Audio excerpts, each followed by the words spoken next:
Good evening, everyone. Thank you for joining us for Vintage Books Live. I'm Christy from Vintage Books, and tonight we have Waka T. Brown. Waka is a local middle grade author. Her first book was While I Was Away, and her second book was Dream Annie Dream, both of which we got to talk about a little bit in a previous interview, which was really fun. So you'll have to go back and look for that because it is on our past events list. But today we're here to talk about The Very Unfortunate Wish of Melony Yoshimura, and I have the advanced reader copy. I'm guessing, I was gonna say, I'm guessing she has a better cover. Yeah. It is a little bit of a departure. It's not, but it is a little bit of a departure from the first two. And so if you would just open by telling folks a little bit about the book without spoilers, of course. And then I'm just curious where the initial idea for this book came from. Okay. So, The Very Unfortunate Wish of Melony Yoshimura is a contemporary retelling of the Japanese folktale The Melon Princess and the Amanjaku. And Melony Yoshimura is a 12-year-old Japanese American girl living in Oregon, and she has overprotective parents, and she just wants a little bit of freedom. And so, after a relatively disappointing 12th birthday, she makes a wish, and almost as if she's conjured it up, the Amanjaku appears, and it's a shape-shifting demon, which is a lot of fun. And at first, it's very charming and very harmless seeming, but it kind of leads Melony down a road of increasingly bad choices. And so I'll leave it at that. Yeah. And you And have to read out to find out what yeah, they were. but I think the idea for it came from, well, The Melon Princess and the Amanjaku is one of my favorite Japanese folk tales when I was growing up. And I mean, it's pretty clear that I identified with her because all she wanted to do was go out and have a little fun. And so when her parents leave for the day, I mean, the original folk tale is much more benign than the one that uh, I adapted for this retelling. But especially with the kind of the shutdowns with the pandemic, and everyone's kind of just hunkered down. Everyone's even like scared of the air, right, outside. Yeah. Um, I thought a lot about this folk tale because I felt like it had uh, it had important messages that anyone in these years could relate to. And so that's kind Yeah. of where the Yeah. idea came about. Can you elaborate a little bit more on the original folk tale and then maybe just a little bit about Japanese mythology in general? I'm Okay. just really curious how it what because I with Percy Jackson and all those, like we've gotten a lot um of stories that are around either like Scandinavian mythology or Greek mythology or even into Egyptian mythology, but I don't feel like we've gotten as much in the mythologies from other parts of the world. I think that's getting better, but it Yeah. in the past hasn't been a whole lot.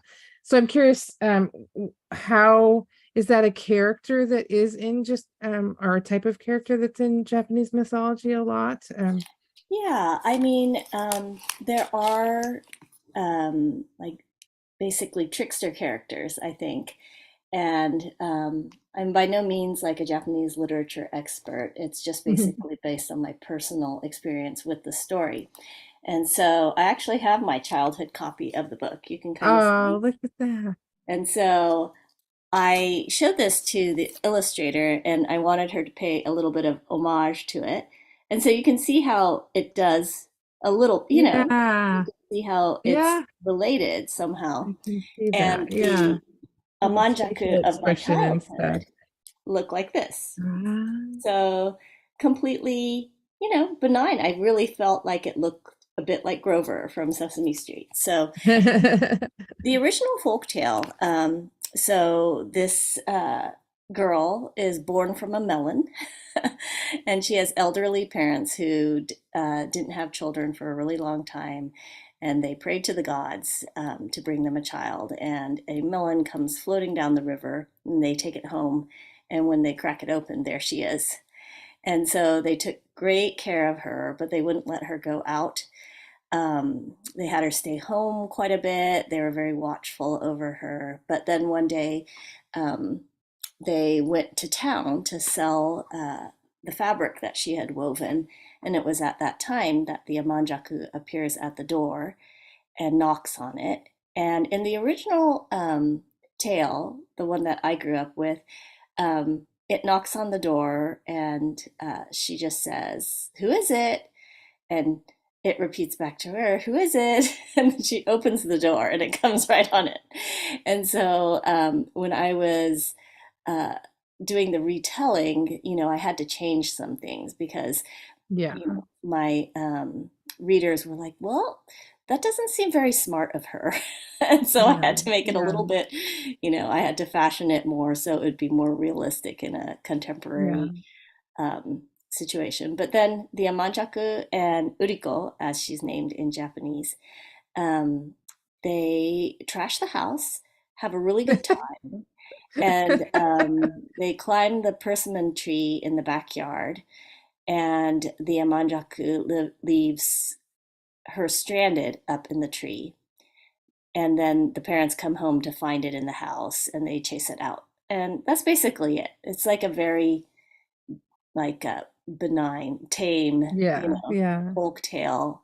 But there are darker versions of it as well. And so I looked at some of the darker versions too for the retelling. Yeah.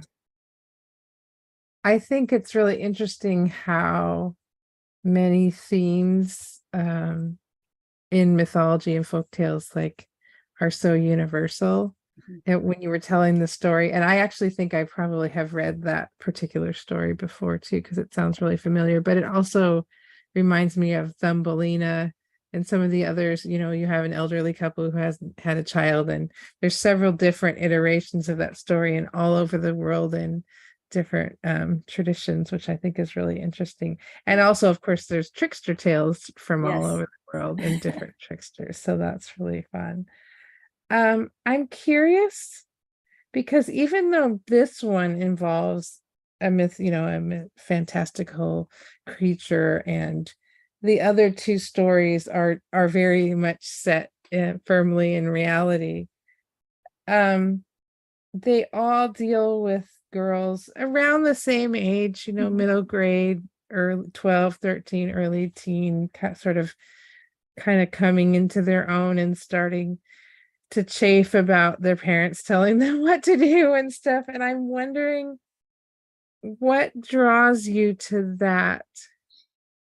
The girls who are just about to come into their own and who are wanting to be their own person and be separate from their parents. And I just think that's really fun and interesting that each of the stories has those connections, even though they're all really different.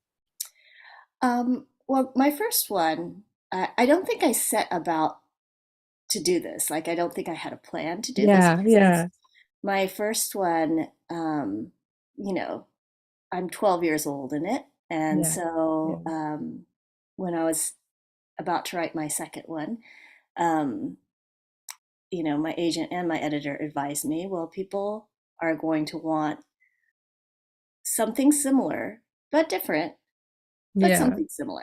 And so, I was like, okay, well, that is helpful to have some yeah, parameters. yeah, And, middle grade is when I fell in love with stories and reading. mm, And so I've read some YA, but I would say that's not my natural genre. Like I Yeah, do yeah, like some YA books, but the themes are much more like, whoa, I can't write this. Like the relationship yeah. drama, I was like, I don't think I can go there. You know, Yeah, um, maybe someday, but right now, I feel more comfortable writing middle grade and just kind of that. yeah. I feel like it's a magical time when kids are Hmm. discovering who they are. Yeah. And for those of you who didn't get to see the first interview, while I was away, I can't remember if it's like fully autobiographical or partially autobiographical. Yeah, I Um, mean, it's a memoir. It's a memoir yeah, written in the style of fiction. So I think some people um, are surprised that it's nonfiction, yeah, because yeah. I feel And like the memoir voice that we're used to might not be as interesting for younger readers. yeah, yeah. And so I I think wanted to so. make it for younger readers as It is, well. I think that voice ends up being very literary and sometimes a little dry is the wrong word because that has very negative connotations, and but it's there is a specific voice that I think of too when I think of Right. memoir. And anyway, they're both very wonderful, and if you get a chance to read them, I would highly suggest it, and go back and watch the other video because it was fun. um is it Oh no, I lost my question. Oh well, I'll think of it and we'll come back to it. But what does your I'm going to jump into a little bit different topic for a couple minutes. I'm curious, I'm always curious to talk to different people about what their writing process looks like. For you, do you like get an idea and then plan it out first, or the classic hotter versus pantser question, or you tend to like maybe have a kernel of an idea and write first and then figure out where you're going? I would say I'm more of a plotter. Um, yeah, I like to get as clean a first draft as I can. Sometimes I don't know where everything's going when I write it, but I like to have as much written out as possible. And while I'm writing, sometimes I won't adhere to the outline. Like I'll be like, oh, this is going in a different way. But then I pause and I restructure. So Yeah, um, my writing routine, especially if I'm on deadline and I have to be writing several days a week or every day, I will always go back and look at what I rewrote, or look at what I wrote the previous day and edit it. As it's almost like a running start, like that yeah, yeah, editing of the previous day's work helps me get started. And then when I get to the new section, I'm warmed up and I'm ready to write, and yeah, then I write yeah. as quickly as I can. Then I That's really stop and interesting to me because that editing, for me, the editing brain is very different than the creation brain. Do you find it hard to jump when you get from the editing to the new part, or is that just help you kind of get a running start and you just go and you're okay? I feel like it helps me get a running start. Um, yeah, I definitely I have a hard time getting started sometimes. And Yeah, so I if can I tell relate to myself, that. yeah, Yeah. if I tell myself, you don't have to write right now, you just have to read what you wrote yesterday. And then I can kind of trick myself. That's I very can kind of sneaky trick of you. myself into, yeah, getting started. So. Yeah.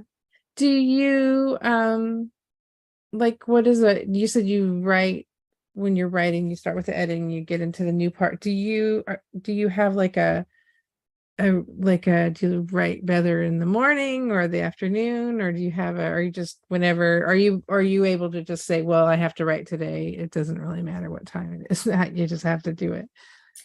Well, I would say that I probably write better in the morning, um, but my work takes priority, my family takes priority, and a lot of times that is what I'll do in the morning. And so if I have time to write in the morning, great. But if I Yeah. don't, I fit it in when I can. Like I'll probably write after this. Yeah, yeah. I Yeah. think that happens to most people who are either working a day job or they have kids or whatever, that it would be nice to have, you read about those writers who are like, yes, I got up at 5 in the morning and I went for a walk and then I write every day for 3 hours. And then I'm like, wow, what's that like? Yeah, yeah. I can't do that. I'm not a very early morning person. No, me Like neither. I'm an 8 a.m. wake up person. So not Yeah, terribly late, yeah, but not early. yeah, yeah, me too. So tell me a little bit more about um just writing at the middle grade level and what you think about when you're writing in general. Like, are there themes that you are conscious of that? I guess I'm going to back up. I guess what I'm really getting at is, do you see like, what is the difference that you see between like writing for middle grade, which you said that you feel like is your sweet spot, versus writing for YA, which feels a little more daunting? I'm always curious to hear people talk about, like, what do you see as the differences between those two? I know, like, we even at the bookstore, we'll have conversations about particular books that come in, and we had one today that came in that was marked as middle grade, and I went, I don't think this is a middle grade book. Where are we going to put it? And it's always interesting to me, like, what makes something middle grade versus what makes something YA, beyond just the obvious ages of the characters. Um, when I was starting out and I didn't know the difference, I asked another writer and he said, YA, love triangle. And so, and I read a few YA books and I'm like, oh yeah, there's a romantic element in quite a few Yeah, of the yeah, YA books that's either missing or just not the main point of the middle grade book. yeah, yeah. And I think too, like I have three sons who have all gone through that middle grade stage. Mhm. And watching them grow and seeing their friends and, volunteering at the schools, like I am aware of those issues that are coming up. And so um, what I find interesting about what middle grade as it's written, I think there are some topics that are not included in middle grade, but kids of that age in this society know about those things, Yes, no? yes, But you don't write about them in middle grade. Like, yeah, they yeah, know about vaping in bathrooms. They know about, yeah, the violence that surrounds us. And it's yeah, not something that's touched upon that much in middle grade. yeah, yeah. So, Yeah, what I find really interesting is, it's not that middle grade isn't about hard things, mhm, because there are, I mean, even in, all three of these books, there's hard things in these books. There's, I think of in While I Was Away, and her dealing with her grandmother, and the fact that her grandmother is not always really good mhm, about interacting with kids, and that kind of thing. And there's middle grade books that deal with some really heavy things, like loss of a parent, mhm, or older siblings going through things, or that individual kid going through things. And I think it's really interesting that it's not that there's not hard things in it, but the kids still get to be the age that they are. mhm.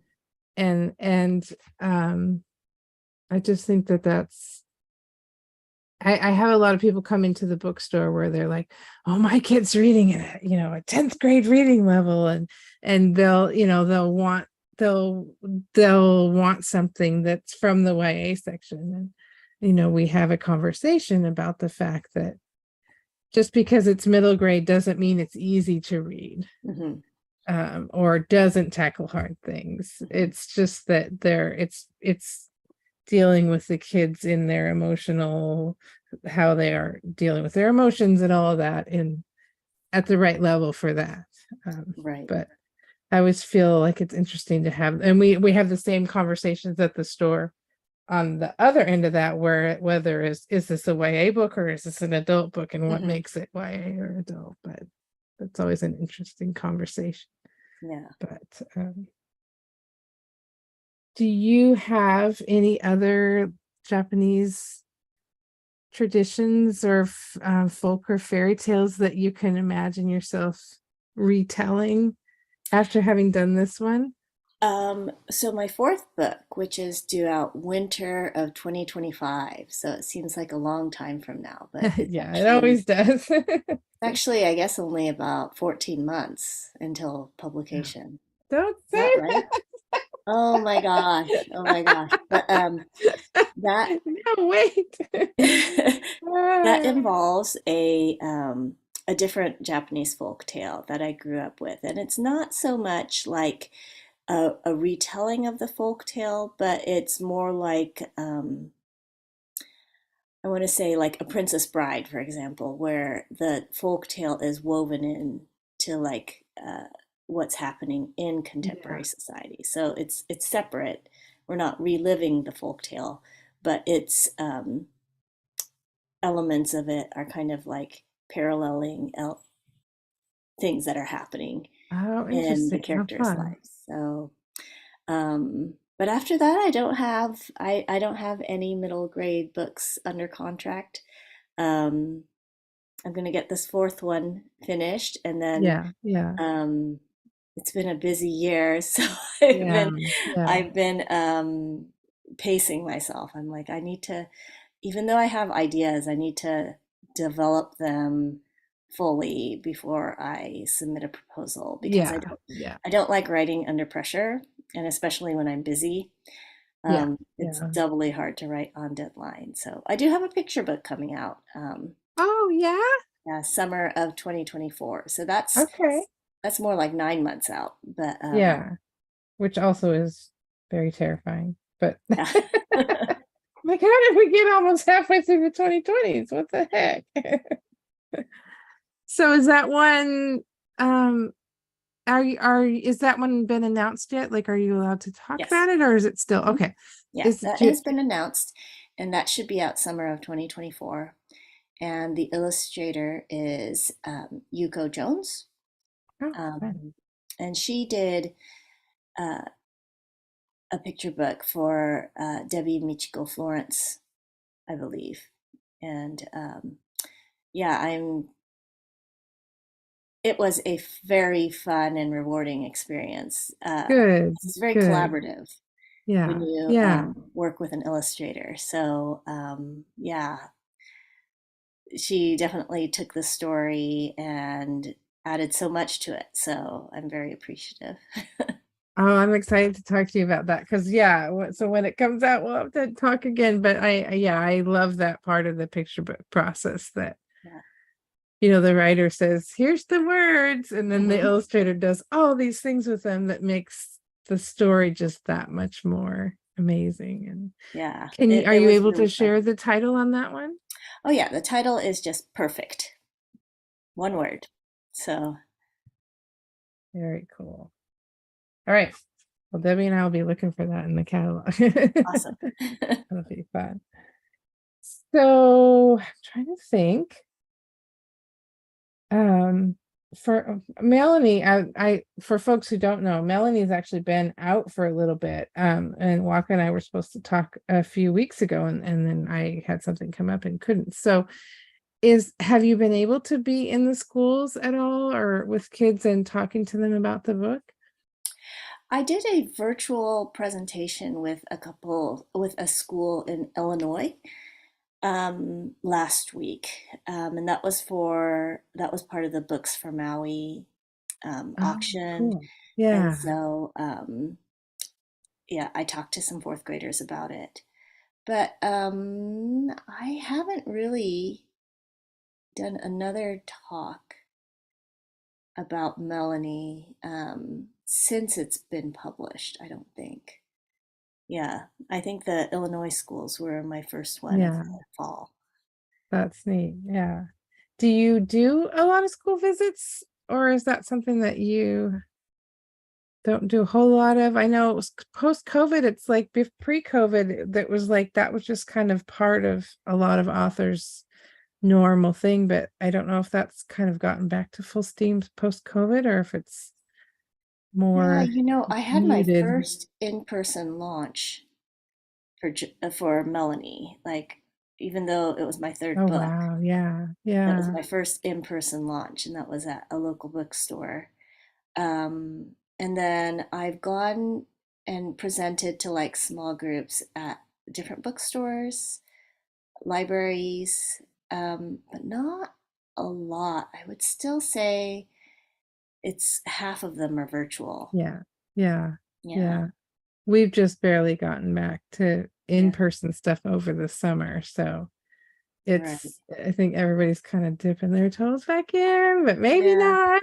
Kind of going slow. yeah, And yeah. yeah, It's yeah, hard because like over the summer, you can have the doors open, you can have um, good ventilation going on, but yeah, the COVID numbers are ticking up again. yeah, yeah, So, yeah. Well, I'm just like trying to think because I know there were other things that I was thinking about, and now I'm having a moment where my brain is just we had a lot of books come into the store today, so I'm just like, what? What day is what do you think, like when you're working on the parents for these books, where do you draw your inspiration for that? oh, Because and parents I'm I talking about know. all three, like not just Melanie, but because there's Yeah. different parents in different books and Yeah, but parents I know. For Dream Annie Dream, I interviewed a bunch of my friends about their parents. And so different aspects of my friends' parents made it into Dream Annie Dream. Um, yeah, some aspects of my parents, some are like me, and my parents. yeah, yeah, So yeah, just a lot of different sources, I guess. yeah. Because I think the that's part of it too in all three books that strikes me is that they're all, they're all good parents. You know what I mean? Oh, They're not, it's not like, they're not, the kids aren't reacting to like poor parenting or right. anything like that. It's just wanting to be their own person in the normal process of things. And I think that's what makes these so relatable is that, the parents are trying to do the best job they can and they're good parents and the kids are like, I want to be my own person. And I think that we all go through that in some form. And so I think that's part of the reason why I just find them so just approachable, I guess is a Oh, good thank word. you. So yeah, yeah. And I think it's neat that because of that approachability, like you go in because of the universal thing, but then you also get to encounter some cultural aspects that for you are just part of your life, but for a reader might not have been. And so I think that's another thing that I think is really magical about books is that reading from all different authors, you get a little piece of different kinds of growing up and different kinds of ideas about parenting and how things should go. And Oh yeah, absolutely. well, thank you so much for joining us tonight. Thank you for having You me. can get the very unfortunate wish of Melanie Yoshimura at the store right now. And I don't think we have While I Was Away or Dream Annie Dream. Unfortunately, we don't have a huge new book section, so we have to just keep, but we can absolutely order those, and we usually can get books in 2 or 3, 4 days. So if you're wanting to get those, and I highly recommend that you do, we can get those pretty quickly. Just as a reminder to everybody, Vintage Books is going to be the bookseller for the library's J.A. Jance event. I believe it's one on this Saturday. I was like, oh, I'm going to go look it up right before I start, and I didn't. So, but it is on the front page of our website, the exact time. It's at the library, the Vancouver Community Library, which is our downtown library. It's free, but they advise that you get there early because it's free. There will probably be a lot of people there. Book clubs are happening next week, Tuesday for the Cozy Mystery Book Club and Saturday for the Sci-Fi Fantasy Book Club. You can look for information on those on the website. And then next week, we're going to be talking to Sarah Swanson about her birding in the Cascades and the Columbia River Gorge. So join us for that next Tuesday night. So thank you so much, Waka. I really appreciate you doing this with us. Yeah, thank you And for we having will me. see you next time, next summer. Yes, sounds good. Thanks a All lot. right. Have a good night.